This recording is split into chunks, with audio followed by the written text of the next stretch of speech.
Wes, jadi gimana tugas kita? Mau ngerjain kapan? Lah, emang ada tugas ya? Ada, kan baru kemarin dikasih.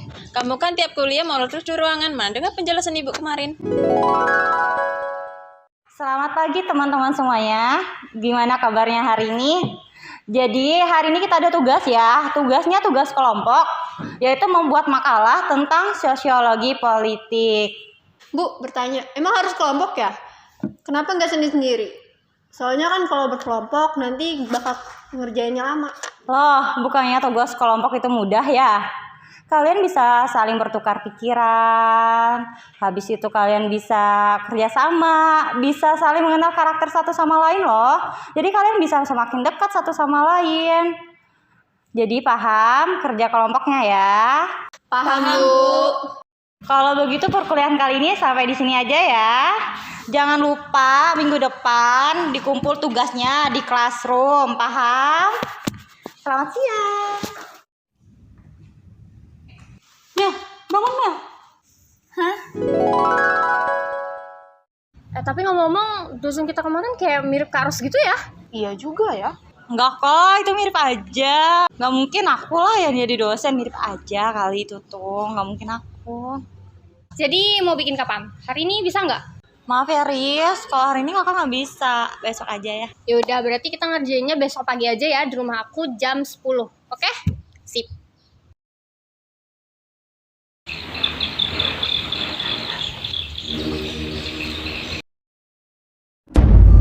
Jadi, hari ini kita berkumpul di sini untuk membahas sesuatu yang sangat serius, di mana salah satu dari kita harus mengorbankan dirinya agar pertemuan ini bisa berjalan dengan sempurna. Kok jadi ada yang ngorbanin diri sih? Jadi tumbal apa gimana? Ya maksudnya berkorban buat bikin makalah gitu. Pada ngapain sih? Ya elah, ganggu banget sih. Ah, Melisa nggak asik ah. Jadi pertama kita harus ngapain? Ada beberapa hal yang harus diperhatikan dalam proses membuat keputusan secara berkelompok. Yang pertama, kita harus menetapkan tujuan. Kelompok lebih unggul dibandingkan individu sebab kelompok memiliki pengetahuan yang lebih luas dibandingkan individu. Yang kedua, identifikasi alternatif. Usaha individu sebagai bagian dari anggota kelompok akan merangsang pencarian lebih luas di berbagai area fungsional di organisasi. Yang ketiga, evaluasi alternatif. Pertimbangan kolektif dari kelompok dengan berbagai sudut pandang lebih unggul dibanding individu. Keempat, memilih alternatif. Interaksi kelompok dan pencapaian konsensus biasanya menghasilkan penerimaan resiko lebih besar dibanding individu. Keputusan kelompok juga biasanya lebih dapat diterima sebagai hasil dari partisipasi bersama. Kelima, implementasi keputusan. Dibuat oleh kelompok atau tidak, penyelesaiannya biasanya dilakukan oleh seorang saja. Individu bertanggung jawab untuk implementasi keputusan kelompok. Selain itu, ada juga teknik dalam pengambilan keputusan secara berkelompok.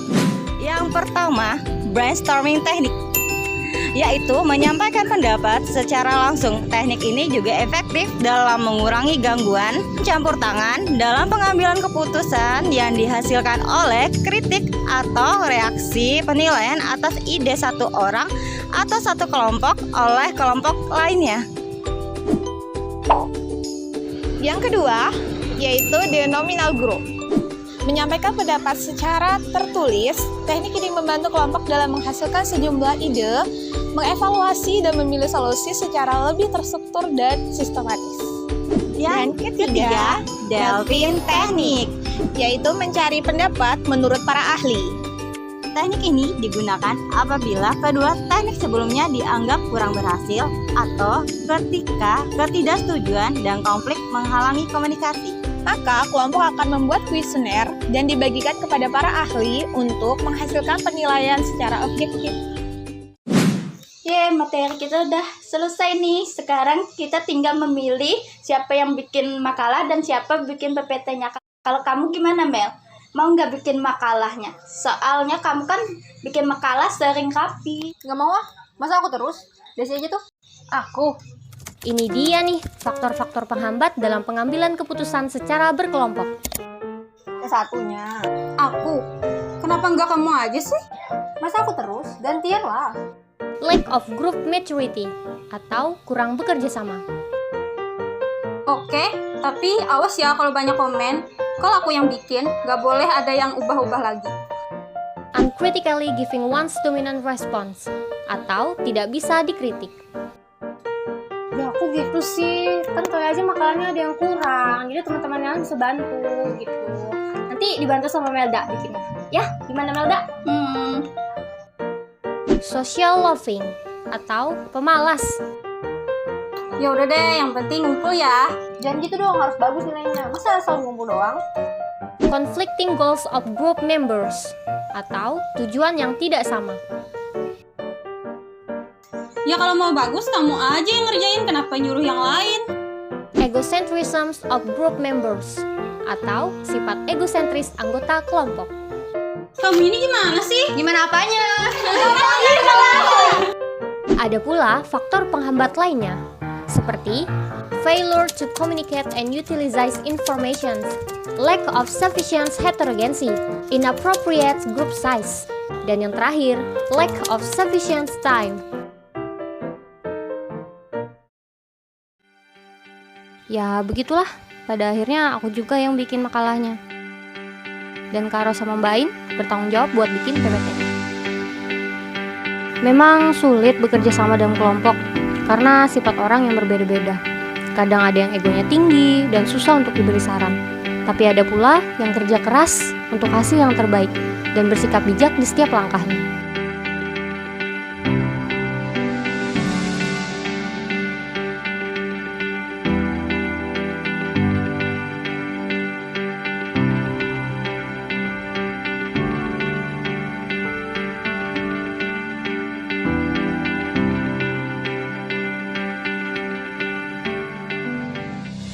Ada beberapa hal yang harus diperhatikan dalam pengambilan keputusan bersama. Pertama, setiap orang yang terlibat dalam pembahasan tersebut harus hadir. Yang kedua, setiap orang harus paham dengan apa yang dibahas dalam pembahasan tersebut. Yang ketiga, setiap orang harus menghargai pendapat orang lain dan hasil keputusan bersama. Pengambilan keputusan secara berkelompok juga banyak manfaatnya dan keuntungannya loh, yaitu pengetahuan dan informasi lebih banyak, peningkatan penerimaan dan komitmen terhadap keputusan yang telah dibuat, dan pemahaman bisa lebih baik terkait isi keputusan yang telah dibuat bersama. Selain itu juga, manfaat belajar dalam kelompok dapat mengembangkan sikap dan kerjasama dalam sebuah tim, melatih komunikasi antara anggota dan menumbuhkan rasa sosial di antara sesama.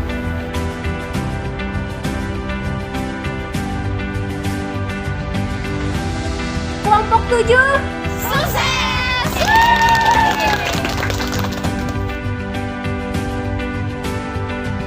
Terima kasih sudah menonton video kami.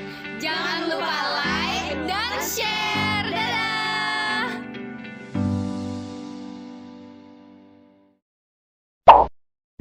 Percaya nggak kalau bumi itu buta? Menurut saya bumi itu bentuknya lope, ya. Lope. Oke, lanjut ya. Jangan bedah. Ulangi, Desi lambat.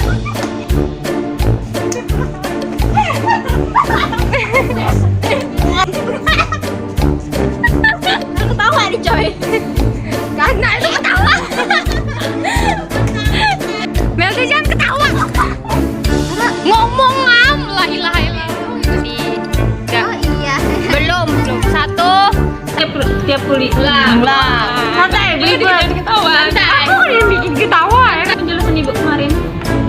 Oke.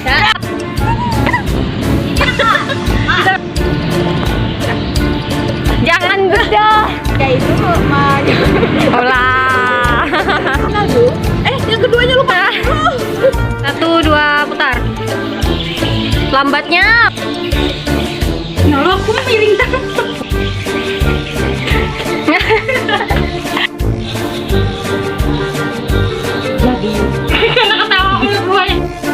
Jadi hari kita, malah video. Tinggi itu Mbak gimana? Salah. Hadap sana. Jangan ketawa. Jangan senyum. Oke, mantap.